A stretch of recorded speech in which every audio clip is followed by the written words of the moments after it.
1, 2, 3, come on!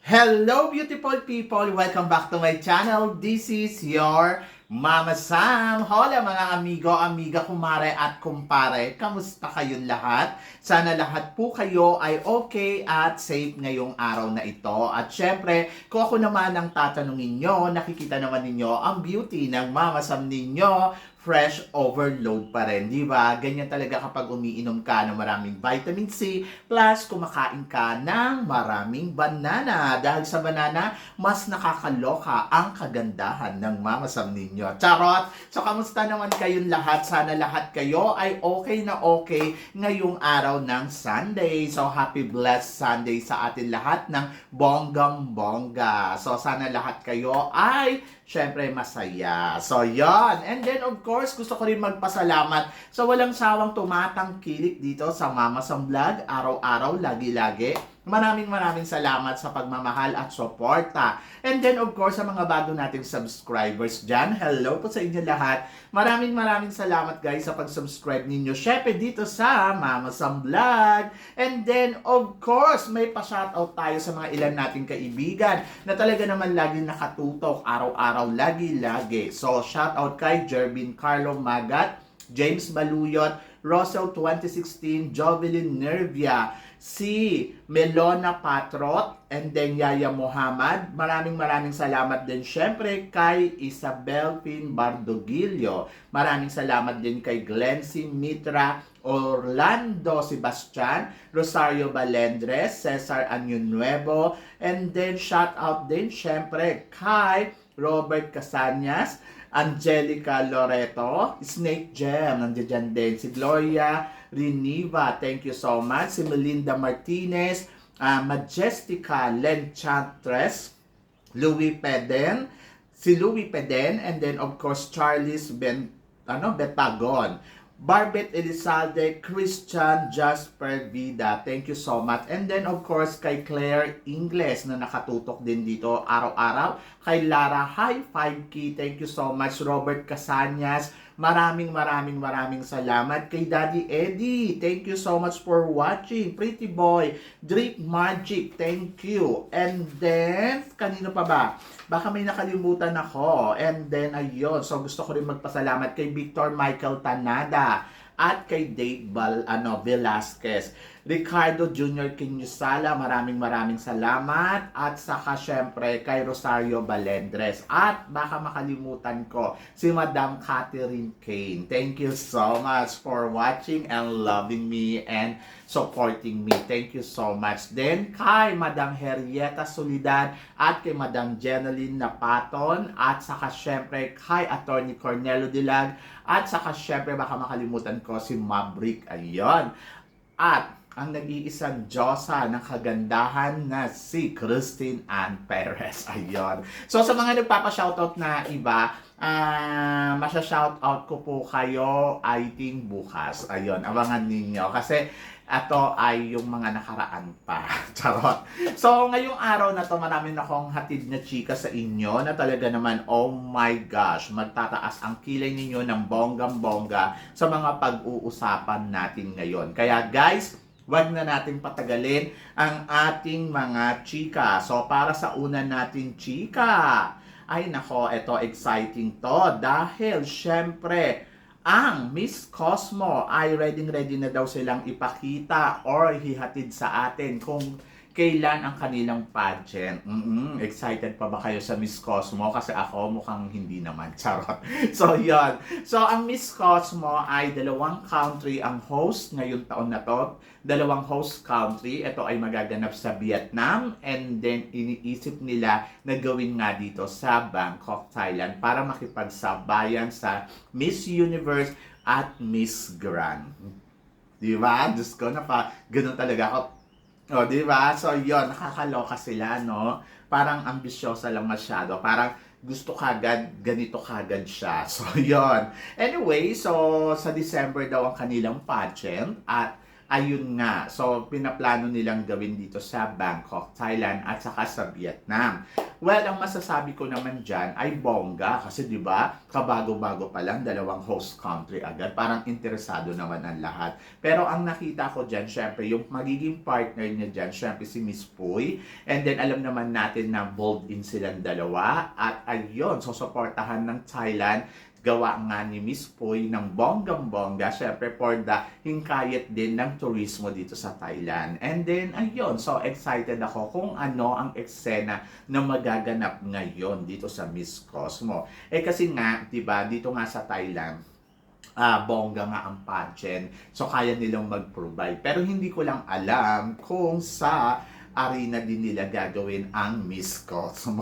So, yan. Kaya abangan natin yan. Kasi, hindi ko talaga sure kung sa arena ba nila pinaplano gawin. Ay, kung doon nila pinaplano gawin. Ang bongga, ha? Ano to? Miss Universe? O, yan. So, Miss Universe lang ang nakakagawa ng ganon. Sa totoo lang, yung kailangan ng malaking venue, malaking arena, paano naman kasi, ang Miss Universe lang naman kasi talaga ang tinatangkilik. And then, kahit nga yung Miss Grand, hindi pa siya nakakagawa sa isang malaking venue talaga na, alam mo yung katulad ng Miss Universe. So, ngayon, kapag ginawa yan ng Miss Cosmo, ay, nako, ikaw na. Charot. So, yan. So, kayo guys, ano guys, ang tingin ninyo? So, tingin ba ninyo, gagawin nga ba sa arena ang Miss Cosmo? So, ambangan natin yan. Pero ito ang mas excited dahil si Ana Valencia Lacrini ay ire-represent niya ang Germany sa Miss Supranational. Oh my gosh. Ang matindi nga makakalaban syempre ang ating pambato na si Tara Valencia. Yes! So, I'm so excited sa magiging bardakgulan ng dalawang Pilipinas sa Miss Supranational. So ngayon, ang tanong ko, sino ba ang susuportahan ninyo? Si Ana Valencia o si Tara Valencia? O, di ba?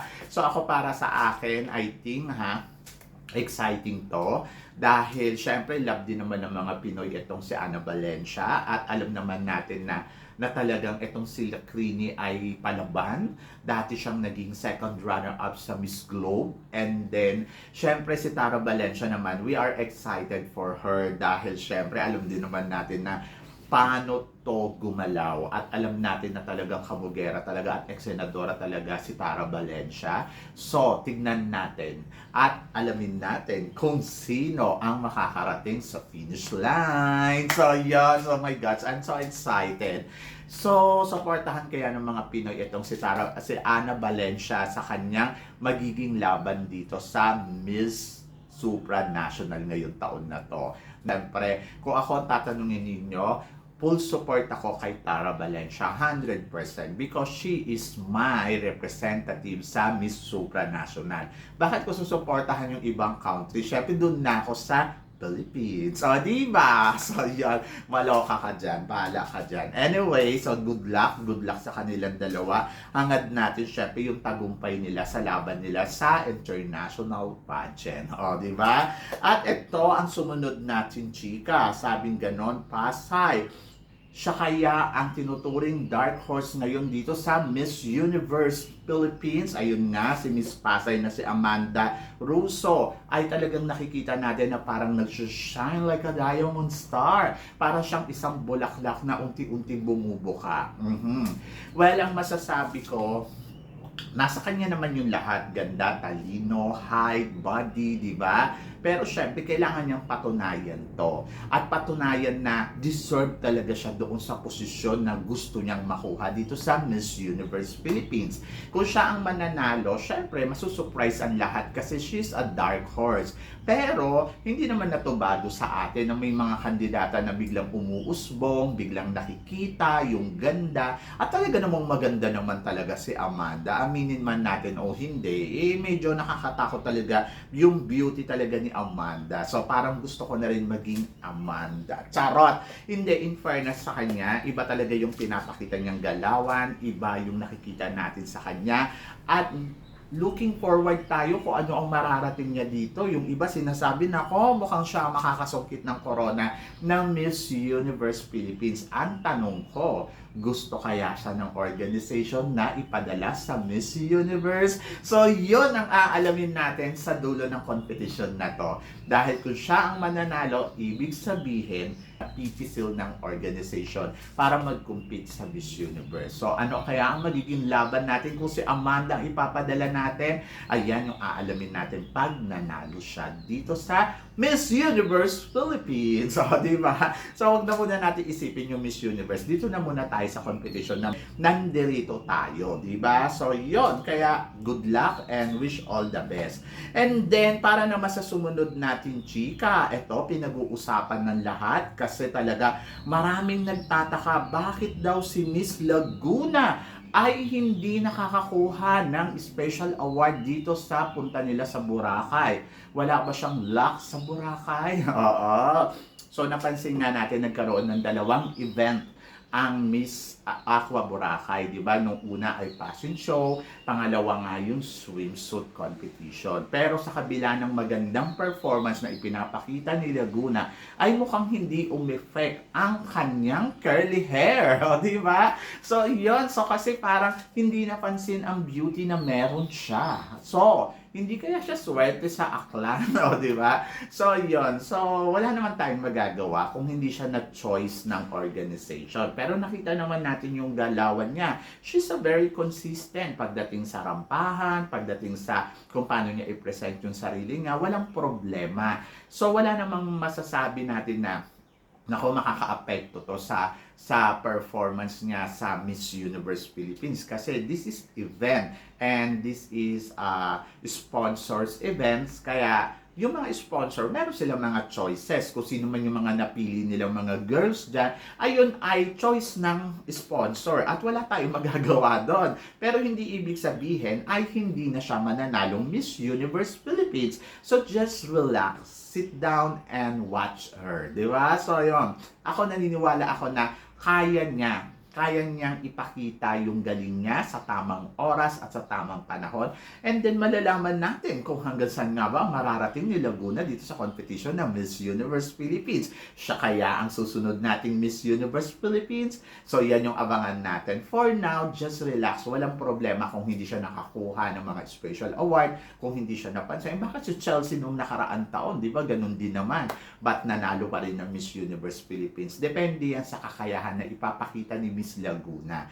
And looking forward tayo sa preliminary competition kung ano ang eksena na ipapakita niya sa competition na yon. So, yan! So, good luck kay Miss Laguna, di ba? So, don't worry sa mga maka-Eloisa dyan.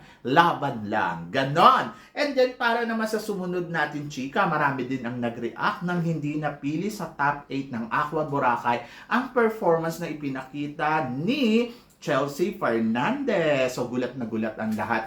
Kasi sa lahat nga ng mga frontrunner na magandang mag-present, si Chelsea Fernandez ang hindi napasama. So, ang reaction ng lahat, anong nangyari? O, diba? So, bakit siya hindi napansin? So, yon. Ako, to be honest, I think performance level, yes, bongga. So, hinahanap ko din yung sagot. Siguro yun dahil sa nagpakita siya ng puwet, tumuwad siya ng pagganon.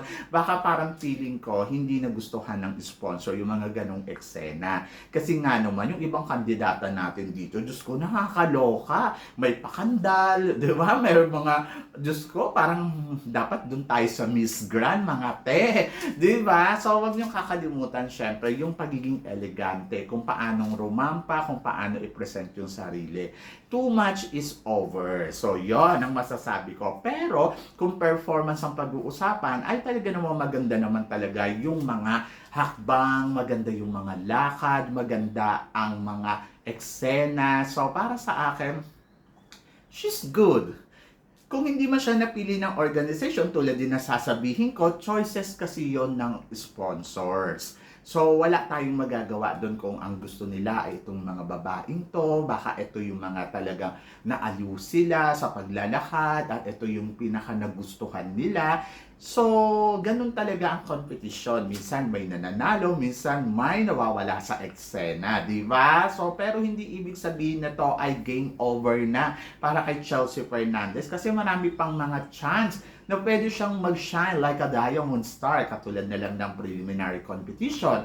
And of course, yung kanilang national costume competition. So, doon niya ibigay, ibuhos yung galing na gusto niyang ipakita sa competition na to. So, for now, it's okay para sa akin na parang sige, ganun talaga.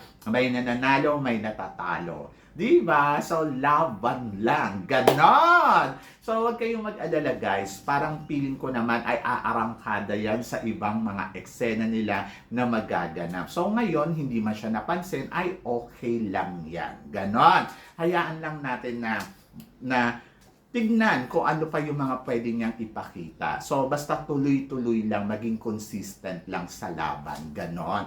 Kaya huwag kayong mag-alala, guys. And then, eto nga ang para sa sumunod natin, chika. Muntinlupa, Quezon Province at Sinuluan, Laguna ang nag-top 3 dito sa Aqua Boracay. Actually, hindi top 3, top 8 yan. Pero silang tatlo ng mga inaabangan ng mga manonood natin ay talaga naman syempre tuwang-tuwa kasi nandiyan sila. So, punta tayo kay Sinuluan, Laguna. Yung performance niya, she's a very sexy talaga, no? Nakakaloka yung kagandahan ng katawan niya at talagang umaariba ng bonggang-bongga. Pero may mga nakita kasi akong clip na parang medyo nayayanig yung kanyang pasarela. Pero performance level naman ang ate mo at talagang ibinigay niya ang kanyang kaseksihan nung gabing yon. Elegante pero nandoon talaga na sobrang sexy nung dating. Di ba? So yon. So sobrang natuwa ako sa ipinakita ni Liana Aduana at ayun. So happy ako kasi syempre napasama siya dito sa mga napili. So kawawa naman kung hindi mapapasama. Di ba? So yon. And congratulations. And then ayun. So syempre si Winwin Marquez na talagang pinatunayan niya sa lahat na siya ay isang kabogera. Yes, kabogera.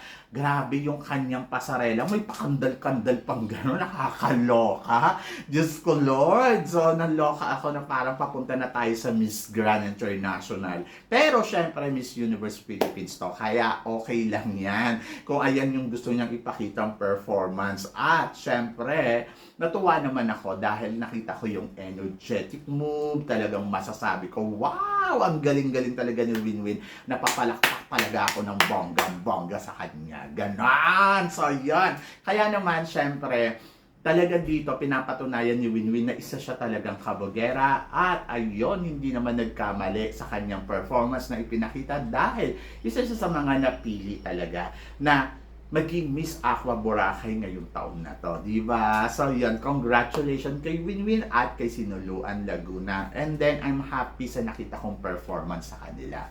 And then ayun nga, syempre hindi rin nagpahuli ang pambato ng Quezon Province na si Atisa Manalo na inaabangan ng lahat. My gosh, ang ganda, ang nakita ko talaga kay Atisa Manalo. Sobrang tamang galawan, elegante yung dating, and then nandoon na, akala ko nga iikot siyang gano'n eh. So, buti na lang hindi niya ginawa. Kasi parang feeling ko, kapag ginawa niya, wala siyang pinagbago doon sa mga performance na pinaggagawa niya noon. So, syempre, mas gusto ko makita talaga yung nakikita nating pagbabago. Doon naman sa nagsasabi, Mama Sam, ano naman masasabi mo doon sa performance ni Atisa noong 2018 at yung last year? Siyempre, medyo in-adjust niya yung sarili niya, mas pinakita niya yung parang transformation niya. And then ngayon, parang na-realize niya siguro na mali yung performance niya nung nakaraang taon kung gagawin niya uli yun ngayon. Kaya mas pinili niya na tamang timpla, tamang galawan. So, bahala na si Batman. Ganon. So, yan. Ako para sa akin ang masasabi ko, tama ang ginawa ni Atisa Manalo na hindi gigil na gigil, hindi yung parang pabibo ang pasarela. Tama lang yung ginawa niya. Na talaga talagang masasabi ko, that is a Miss Universe. Ganon yung galawang Miss Universe lang. Kasi maganda ka na, hindi mo na kailangan mag-effort ng todo-todo, hindi mo kailangan tumambling dyan. So kasi doon pa lang sa ganda mo, talagang masisilaw na silang lahat. So mas gusto kong makita siya ng tao na sobrang Diyosa, sobrang ganda-gandahan, and then tama yung galawang kasi ayun yung tama sa isang atisang manalo. Kasi kung gagalaw pa siya dyan, parang hindi na mapapansin yung ganda talaga na meron siya, kasi mapapansin yung performance.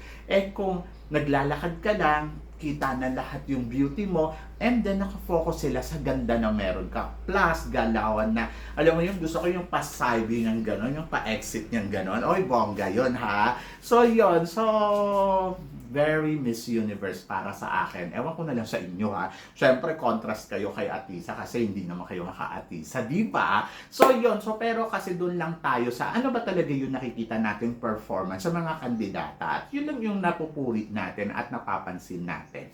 But lahat naman sila talagang ipinakita nila yung galing nila dito nung gabi na pinarampa sila, at lahat sila nabigyan ng chance na i-present yung sarili nila. Kanya-kanyang diskarte na lang yan. So, yun. So, kayo guys, ano guys ang masasabi ninyo dito sa mga pinag-uusapan natin ngayon? I-comment below mo yan para at least malaman ko naman kung ano naman ang chika mo sa mga pinag-uusapan natin ngayon. So, congratulations sa lahat ng rumampa dito. And then, ayun, so sana ay maipakita pa nila yung galing nila sa mga susunod nilang activity. So, yun. So, guys, ano guys ang chika ninyo dyan? Comment lang below. So, maraming salamat syempre sa walang sawang subaybay dito sa aking channel, sa walang sawang tumatangkilik sa Mama Sam Vlog. Thank you so much.